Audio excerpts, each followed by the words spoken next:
Assalamualaikum warahmatullahi wabarakatuh. Perkenalkan, nama saya Kartika Dwindasari dari Prodi Ekonomi Pembangunan.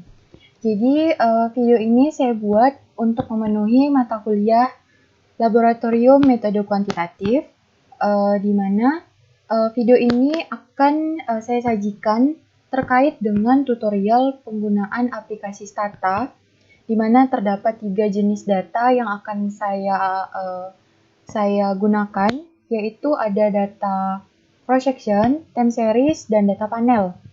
Dan untuk yang pertama itu, jadi saya menggunakan, untuk aplikasi Stata. Nah, jadi di sini ada aplikasi Stata untuk sebelumnya kalian dapat mengolah data tersebut. Jadi Stata itu dibagi menjadi 3, yaitu ada Stata SE, Stata MP, dan Stata IC. Dan untuk versinya itu ada versi 13, 14, 15, dan 16, dan mungkin seterusnya. Dan sedangkan yang bisa untuk laptop saya gunakan, yaitu ada aplikasi Stata 13 dalam versi SE. Nah, di sini kalian untuk pengujian dengan Stata, yang pasti kalian harus memiliki aplikasi Stata terlebih dahulu. Ini aplikasi Stata dengan tampilan seperti ini. Kemudian untuk menganalisis atau mengoperasikan Stata, yaitu di mana Stata itu statistik dan data, kalian harus memiliki data, di mana data yang saya gunakan yaitu adalah data cross section, time series, dan data panel. Di sini ada OBS, yaitu di mana ada tahun 2010 sampai 2019. Di mana di sini yang saya gunakan variabel terikatnya adalah IPM atau Indeks Pembangunan Manusia. Dan kemudian variabel bebasnya ada AHH atau Angka Harapan Hidup, kemudian ada HLS atau Angka Harapan Lama Sekolah, kemudian ada RLS, Angka Rata-Rata Lama Sekolah. Dan yang terakhir ada variabel daerah, di mana variabel daerah ini menjadi variabel tambahan untuk melakukan analisis data panel. Nah, setelah itu, jika kalian sudah menyiapkan data seperti ini, kalian baru bisa menggunakan aplikasi Stata. Nah, pertama adalah saya akan memberikan tutorial dalam pengaplikasian Stata dengan data cross section. Yang pertama ada data cross section, yaitu kalian buka dulu. Ini aplikasi Stata SE13. Di sini tampilannya seperti ini. Kemudian untuk yang pertama kali harus kalian lakukan adalah kalian buka data editor. Kemudian muncul seperti ini tampilannya. Ada baris, ada kolom, seperti ini yang kotak-kotak seperti ini lah ya. Nah, kemudian kalian untuk pengujian yang pertama yaitu cross section, kalian copy dulu data yang ini. Ini kalian copy dari mulai OBS sampai IPM. Yaitu ada tahun dan variabel terikat dan variabel bebasnya. Kalian copy.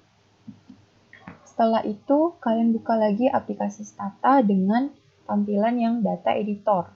Nah ya, kalian buka. Terus kalian paste dan akan muncul tampilan seperti ini. Kalian klik variable names. Dan setelah ini udah muncul data dan pastikan bahwa data sudah lengkap. Baru kalian bisa lanjut ke langkah-langkah selanjutnya. Nah, ini udah lengkap ya. Jadi dari OBS sampai IPM. Dari tahun 2010 sampai tahun 2019. Nah, setelah itu kalian tutup. Nah, kalian klik statistik. Yang pertama adalah kalian lakukan uji regresi.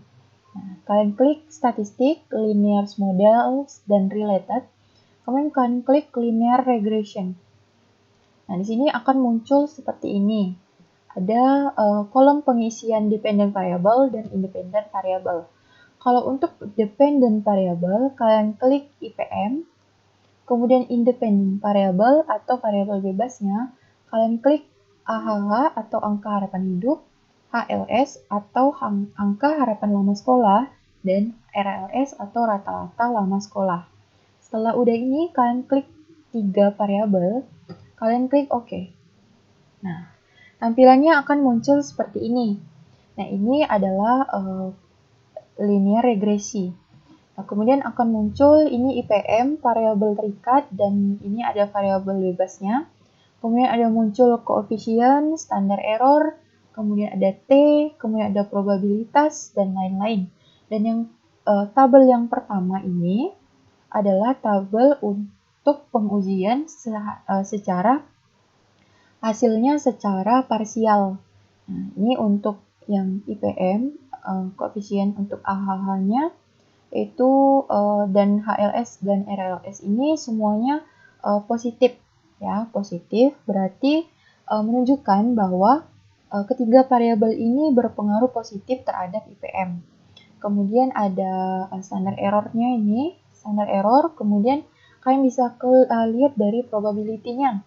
Ini ada probability untuk angka harapan hidup 0.01, angka harapan lama sekolah 0.228, rata-rata lama sekolah 0.015. Nah, seperti ini ya. Ini secara parsial. Kemudian untuk kedua adalah secara simultan. Ini adalah hasilnya. Di sini ada R square, kemudian ada F, dan untuk R square itu kalian lihat hasilnya adalah 0.9945. Dapat dilihat bahwa untuk R square itu apabila dia lebih dari 0.8, maka itu dapat dikatakan bahwa berpengaruh tinggi. Nah, ini berarti untuk ketiga variabel ini berpengaruh tinggi terhadap IPM. Kemudian probability atau F, nah ini untuk ini probability F-nya ini seperti ini ya. Kemudian setelah analisis regresi, kalian bisa analisis lebih spesifik lagi. Kalian bisa klik statistik, kemudian kalian bisa buka linear models dan related lagi, kemudian kalian buka regression diagnostic. Nah, seperti ini specification test, kalian lihat. Dan untuk yang pertama, untuk menguji apakah data ini terdapat heteroskedastisitas, kalian bisa klik yang pertama. Kemudian ini di sini ada pengujiannya. Pengujiannya ada 3, ada Pagan, NR2, dan F statistik. Yang kalian bisa coba satu-satu. Yang pertama adalah yang Pagan. Kalian klik OK. Nah, hasilnya seperti ini. Ini akan muncul C kuadrat 0.04 dan probability 0.8332. Dapat dikatakan bahwa apabila probability ini lebih besar daripada C, berarti bebas dari heteroskedastisitas atau lolos dari heteroskedastisitas. Nah, kemudian yang kedua, kalian bisa klik lagi linear model dan related regression diagnostic, kemudian klik specification test. Kalian bisa klik yang pertama tadi, heteroskedastisitas, kemudian ujinya dibedakan. Nah, uji yang kedua adalah NR2. Oke. Nah, hasilnya juga tidak beda jauh dari yang pertama. Kemudian yang kedua, yang ketiga, kalian buka lagi seperti yang pertama, kemudian kalian ubah menjadi F statistik. Nah, setelah kalian ubah, kalian klik OK. Nah, setelah itu, kalian bisa lihat ini hasilnya berbeda dari yang pertama. Untuk yang pertama itu ada C kuadrat, yang kemudian untuk yang ketiga adalah F. Untuk membacanya itu sama saja, berarti bahwa lolos dari heteroskedastisitas karena probability lebih besar daripada F. Nah, setelah itu, kalian untuk uji yang terakhir, untuk data cross-section, kalian bisa buka lagi statistik, kemudian linear models, kemudian kalian buka lagi regression diagnostics, kemudian kalian buka specification test, kemudian kalian bisa uji menggunakan FIP. Di sini FIP ya. Kalian klik FIP, kemudian kalian klik OK. Nah, hasilnya seperti ini. Kalian bisa baca di sini ada FIP untuk AHH itu 13.30, HLS 10.88, kemudian RLS itu 2.39. Cukup berbeda jauh hasilnya dengan yang variabel pertama dan yang kedua. Kemudian untuk rata-rata VIP-nya itu ada 8.86. Nah, seperti ini. Dan ini adalah terakhir, pengujian terakhirnya ya untuk data cross-section. Dan setelah itu kita bisa lanjut lagi ke pengujian data time series. Nah, setelah itu untuk pengujian data time series, kalian bisa buka lagi ke data editor. Nah, seperti ini. Untuk ini, kalian klik dulu kolom yang sini ya. Kalian klik, kemudian kalian buat variabel baru, yaitu variabel tahun. Karena time series itu adalah data tahunan, jadi kalian harus rubah dulu atau kalian tambah untuk variabel tahun. Kalian klik data, kalian klik create or change data, create new variable. Nah, di sini akan muncul tampilan seperti ini. Kemudian kalian bisa klik variable name, itu adalah tahun. Oke. Setelah itu kalian create variables, kemudian kalian klik OBS, kemudian klik OK. Setelah ini OK. Nah, muncul seperti ini, generate tahun sama dengan OBS. Dan di tampilan data editor sudah muncul data tahunan seperti ini. Setelah itu, kalian klik lagi data, kemudian kalian klik tahun, kemudian kalian klik format. Kalian harus ubah dulu menjadi data annual atau data tahunan. Seperti ini, create format, pilih annual, kemudian sampel 2009, kemudian klik OK. Nah, format TY tahun. Setelah sudah seperti itu, kalian lanjut lagi ke tampilan sebelahnya. Nah, ini kalian udah bisa tutup. Kemudian kalian klik statistik untuk men-setup data time series. Kalian klik time series, statistik, kemudian kalian klik time series, kemudian klik setup atau dan utilities. Kemudian kalian declare dataset to be time series data. Nah, seperti ini. Kalian masukkan data tahun di sini. Ya, sudah tahun. Kemudian untuk panel ID tidak usah diisi karena kalian ini untuk data time series, bukan data panel. Kemudian ini kalian klik yearly, kemudian di sini ada %TY. Oke. Nah, di sini udah dilihat bahwa sudah di-set menjadi tahunan. Kemudian time variabelnya itu 2010 sampai tahun 2019. Kemudian deltanya 1 tahun. Setelah ini, kalian bisa langsung uji ke analisis regresi. Kalian klik statistik, ini sama ya caranya, linear regression, kemudian IPM, AHH, HLS, dan RLS. Oke. Nah, muncul data seperti ini. Untuk regresinya ini sama aja kayak yang pertama. Ini sama aja, teman-teman. Untuk yang pertama sama. Kemudian kalian bisa klik untuk tes lebih spesifik lagi. Kalian klik statistik, kemudian kalian klik time series. Kalian bisa klik statistik, kemudian kalian klik linear models dan related.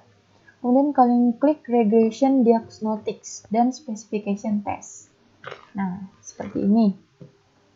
Kalian bisa uji lagi menggunakan pengujian time series. Dan untuk yang time series, kalian harus melihat pengujiannya. Dan untuk pengujiannya itu, di belakangnya itu harus menggunakan atau terdapat kalimat time series only. Nih, time series only, time series only. Jadi kalian harus menggunakan pengujian yang ada time series only-nya. Dan yang pertama, saya akan menguji menggunakan Darwin-Watson. Ini ada time series only, baru kalian klik OK. Nah, di sini muncul hasil dari Darwin-Watson-nya, yaitu ada 1.883634. Ini untuk pengujian dengan data time series, pengujian Darwin-Watson. Kemudian kalian bisa klik lagi statistik, kalian bisa buka lagi seperti yang pertama, regression diagnostic, kemudian specification test. kalian bisa cek lagi mungkin menggunakan Godfrey test atau mungkin Darwin alternative test. Nah, ini karena ada time series only-nya ya. Nah, kalian bisa pakai itu. Ini time series only.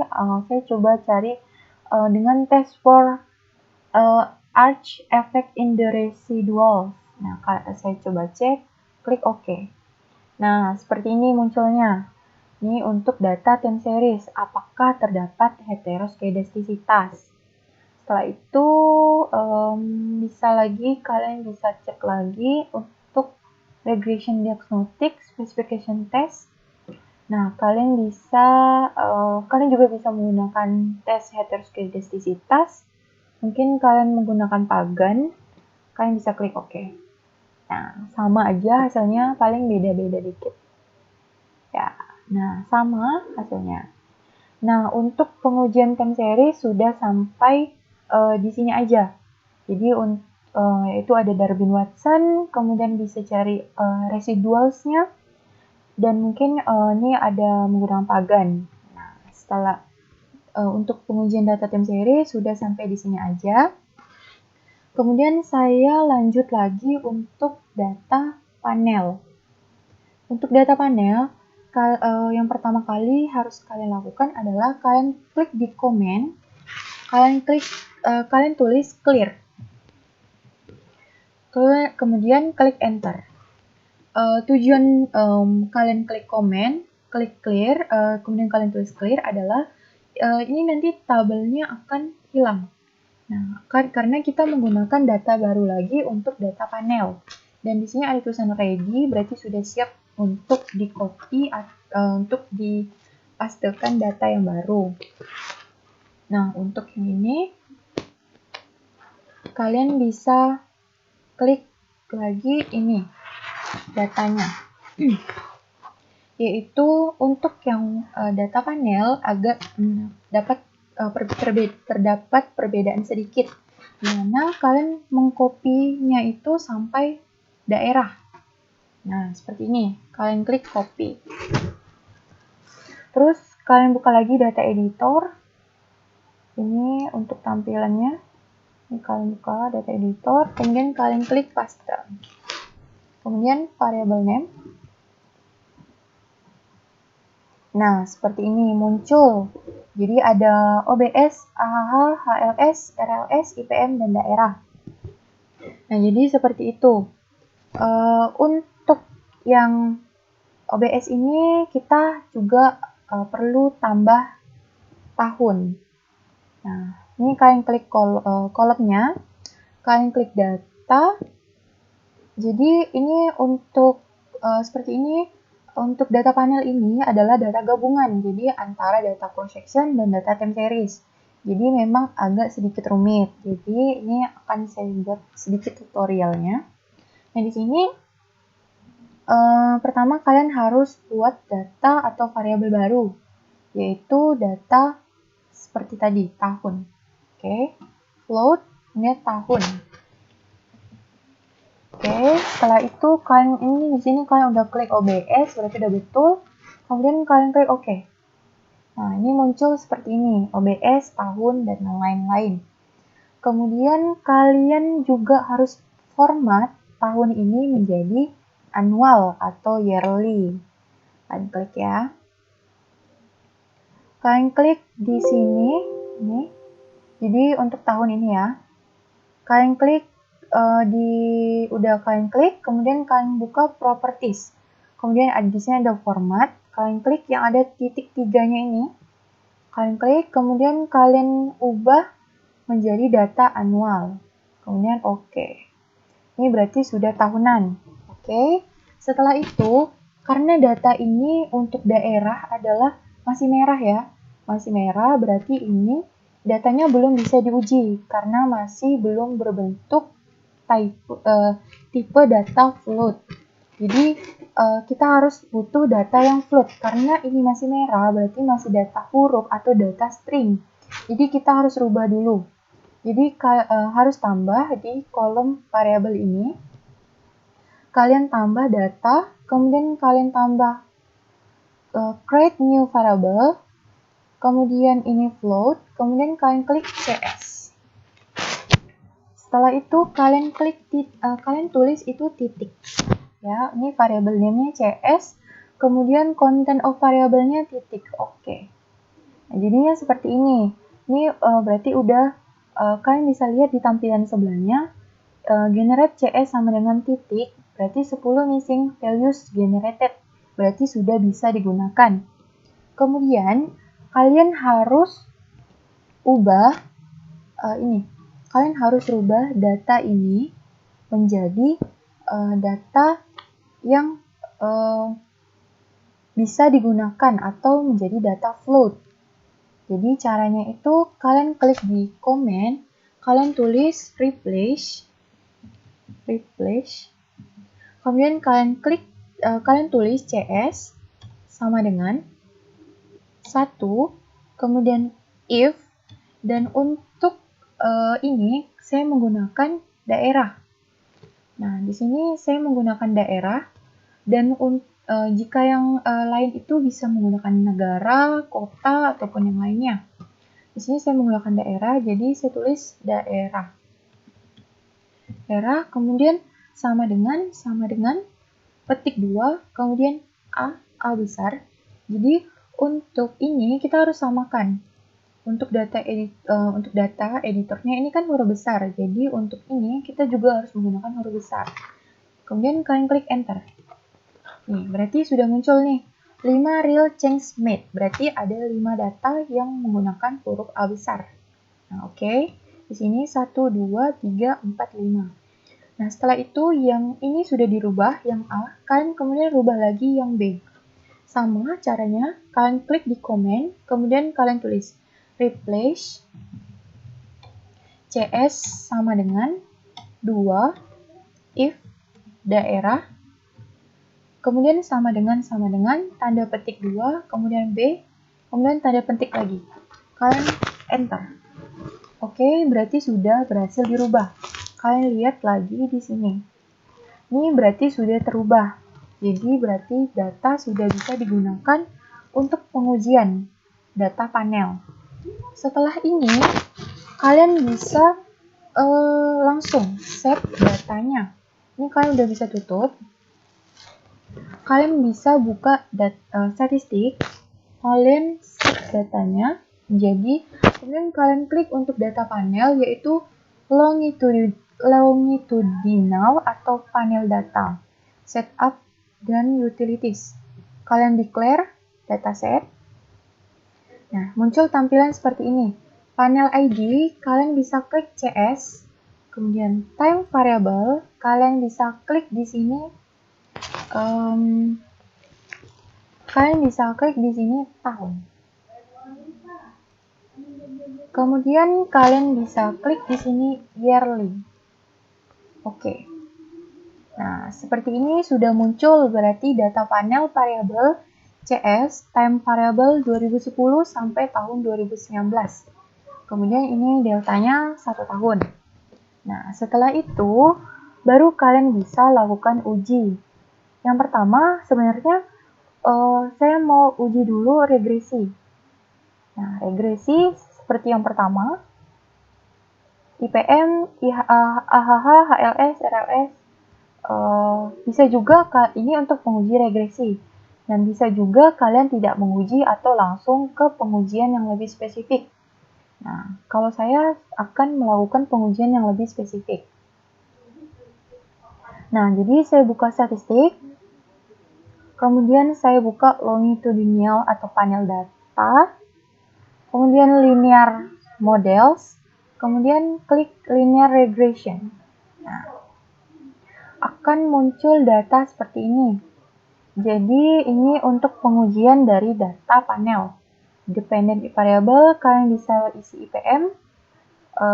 Independent variable, kalian bisa klik AHH, HLS, dan RLS. Oke. Sudah seperti ini, kalian bisa untuk pengujian GLS, random effect. Kalian bisa klik OK. Nah, seperti ini muncul output yang seperti ini. yaitu pengujian menggunakan GLS. Ini ada muncul koefisiennya, standar error, Z, dan probability-nya. Nah, ini muncul di sini. Ya, kemudian kalian juga bisa lihat di sini ada R square-nya within, between, overall. Nah, di sini kalian bisa lihat. Kemudian kalian bisa uji lagi secara lebih spesifik. Kalian buka lagi statistik, kemudian kalian buka panel data, kemudian linear models, kemudian linear regression. Nah, di sini sudah dependent variable dan independent variable-nya jangan dirubah lagi. Langsung pilih, kalian bisa milih ML random effect. Nah, ML random effect, kalian klik OK. Nah, seperti ini pengujiannya. Nah, setelah ini, muncul log-nya interaction 1, 2, sampai interaction 12. Ini fitting full modelnya 0 sampai 3, kemudian ada random. Nah ini untuk pengujian ML tadi ya. ML dalam penggunaan data panel. Ya, kalian kemudian bisa lagi uji lagi di statistik, kemudian panel data, kemudian linear models, kemudian linear regression. Kalian bisa klik between effect. Ini pengujian yang ketiga. Jadi ini ada 5 pengujian ya. Yang pertama ada GLS, ML, dan ini kemudian between effect. Oke, kalian klik. Nah, seperti ini. Ini adalah pengujian between effect. Nah, muncul output seperti ini. Setelah itu, kalian bisa lanjut ke pengujian yang keempat. Nah, ini yang pengujian yang ketiga, yaitu pengujian between effect. Kemudian, kalian bisa klik lagi di statistik, kemudian bisa lagi longitudinal, panel data, kemudian setup utilities, linear model, linear regression, kemudian klik population average. Nah, seperti ini, kalian klik, kemudian bisa kalian klik OK. Nah, muncul lagi nih, ada iteration 1 sampai 25, sampai 50. Bahkan sampai 75, sampai 100. Nah, sampai 100. Kalian bisa lihat di sini sampai iteration 100. Dan terdapat nilai tolerance, yaitu 0,99167 155 di iteration 100. Kalian bisa lihat juga, ini ada IPM, ini ada variabel bebasnya, koefisiennya, semua berpengaruh positif karena ini tidak ada yang negatif ya. Kemudian ini ada nilai Z-nya, ini untuk secara parsial. Dan ini untuk probability-nya ada 0,00003. Kemudian ada nilai Z, standar error, dan ini selanjutnya dan lain-lainnya ya. Kalian bisa lihat scale parameternya dan lain-lain. Kemudian yang terakhir, kalian bisa melakukan pengujian statistik, kemudian longitudinal atau panel data, kemudian linear models atau linear regression. Kemudian kalian bisa klik fix effect. Kalian klik fix effect, kemudian kalian klik OK. Nah, ini untuk pengujian data panel dengan pengujian fix effect. Nah, seperti ini muncul probability-nya 0,8866, kemudian IPM, variabel terikat-nya, kemudian variabel bebasnya, koefisiennya itu positif juga, berarti berpengaruh positif. Kemudian ada standar error-nya, kemudian ada T dan probability-nya di sini. Kemudian ada R square, ini ada nilai S square, kemudian F-nya juga di 298.08. Ini ada interval, kemudian sigma U-nya 01781838. Sigma E-nya 26187942. Kemudian ada RHO-nya 00460816. Ini ada fraction of variance. Ini F-test-nya, kemudian probability F-nya. Nah, ini untuk pengujian data panel dengan pengujian fixed effects. Nah, setelah itu, ini data panel adalah pengujian data yang terakhir. Nah, jadi untuk kali ini videonya adalah tutorial pengaplikasian stata dengan 3 jenis data. Yang pertama tadi ada data cross-section, data time series, dan data panel. Nah, kemudian terdapat tadi tutorial-tutorialnya dan sampai akhir di data panel. Kemudian terima kasih kepada teman-teman yang sudah melihat tutorial video pengaplikasian stata saya. Semoga dapat bermanfaat terhadap teman-teman yang mungkin sebelumnya belum mengenal stata, kemudian belum juga mengenal data cross-section, data time series, data panel. Mungkin ini akan sedikit menjelaskan tentang hal-hal tentang ketiga data tersebut dan khususnya untuk pengaplikasian stata. Dan khususnya juga untuk Stata SE versi 13. Nah, terima kasih. Kurang lebihnya saya mohon maaf. Dan untuk informasi selanjutnya atau lebih rincinya, bisa kalian akses langsung di website resmi Stata. Terima kasih atas perhatiannya dan terima kasih sudah kesempatan untuk melihat video tutorial saya. Saya ucapkan terima kasih. Wassalamualaikum warahmatullahi wabarakatuh. Selamat malam.